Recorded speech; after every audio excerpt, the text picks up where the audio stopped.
Urusi imefanya moja ya mashambulizi makubwa ya anga dhidi ya mji mkuu wa Ukraine, Kiev, katika kipindi cha zaidi ya miaka mitatu ya vita na kushambulia kituo cha uzazi katika jiji la kusini la Odessa, ambapo mashambulizi hayo yamesababisha vifo vya angalau watu watatu. Mashambulizi hayo ya usiku yalifuatia mashambulizi makubwa ya anga ya Urusi dhidi ya Ukraine yaliyojiri siku ya Jumatatu, na yalikuwa sehemu ya mashambulizi makali ambayo Moscow inasema ni kulipiza kisasi kwa mashambulizi ya vikosi vya Ukraine dhidi ya Urusi. Shambulizi la Urusi pia limeharibu kanisa la St. Sofia ambalo ni urithi wa dunia wa UNESCO na liko katika historia ya Kiev. Waziri wa utamaduni wa Ukraine Mikhailo Tochitsky amesema adui alilenga tena moyo wa utambulisho wetu. Mikhailo Tochitsky ameandika kwenye Facebook kuhusu tovuti hiyo aliyoita robo ya Ukraine yote. Milipuko mikubwa ilitikisa Kiev na milipuko ya moto ilifunika anga asubuhi ya leo Jumanne, huku moshi mzito ukiwa juu ya jiji. Mashuhuda waliliambia shirika la habari la Reuters. Mtu mmoja aliuawa katika shambulizi hilo la Kiev, mamlaka za jiji zimesema. Angalau watu 4 wanapatiwa matibabu hospitalini baada ya wilaya 7 za mji mkuu kuathiriwa, kulingana na taarifa za mamlaka za jiji. Leo ilikuwa mojawapo ya mashambulizi makubwa zaidi dhidi ya Kiev, Rais wa Ukraine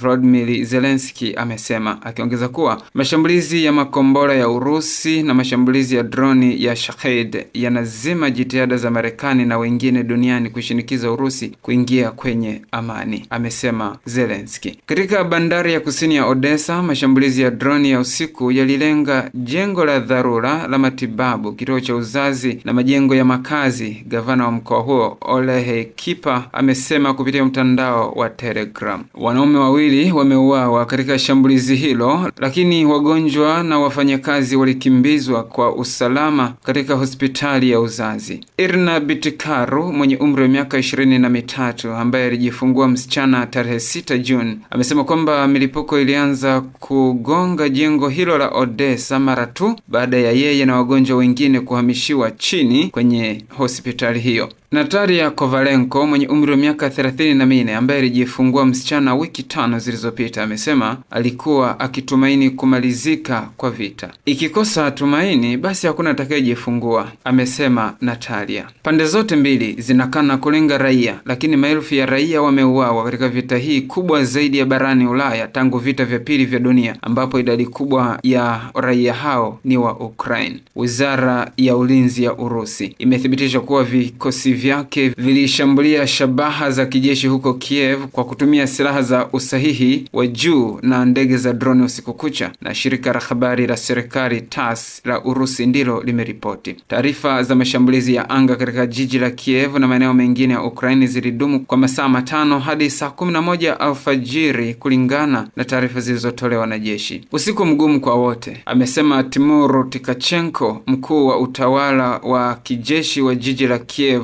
kupitia mtandao wa Telegram. Jeshi la anga la Ukraine limesema Urusi ilitumia droni 315 kote nchini, ambapo 277 zilidondoshwa. Makombora 7 yalidunguliwa na Urusi pia. Moscow imeongeza mashambulizi dhidi ya Ukraine baada ya mashambulizi ya Kiev dhidi ya mabomu ya kimkakati kwenye kambi za anga za jeshi la Urusi Juni mosi mwaka huu. Moscow pia ililaumu Kiev kwa milipuko ya daraja mnamo siku hiyo hiyo iliyosababisha vifo vya watu 7 na majeruhi wengi. Katika juma lililopita, Urusi imetumia droni 1451 na makombora 78 kushambulia Ukraine, kwa mujibu wa takwimu za jeshi la anga la Ukraine. Urusi pia ilizuia ndege kwa muda, ikifungua viwanja vya ndege vipya usiku kucha kwenye viwanja vya ndege 4 vya Moscow, uwanja wa ndege wa Pulkovo na St. Petersburg, na viwanja vya ndege katika miji 9 mingine, baada ya wizara ya ulinzi ya Urusi kusema kuwa Ukraine ilizindua drone zaidi dhidi ya Urusi. Ndege nyingi zilirushwa hewani baadaye Jumanne na hakuna uharibifu ulioripotiwa. Rais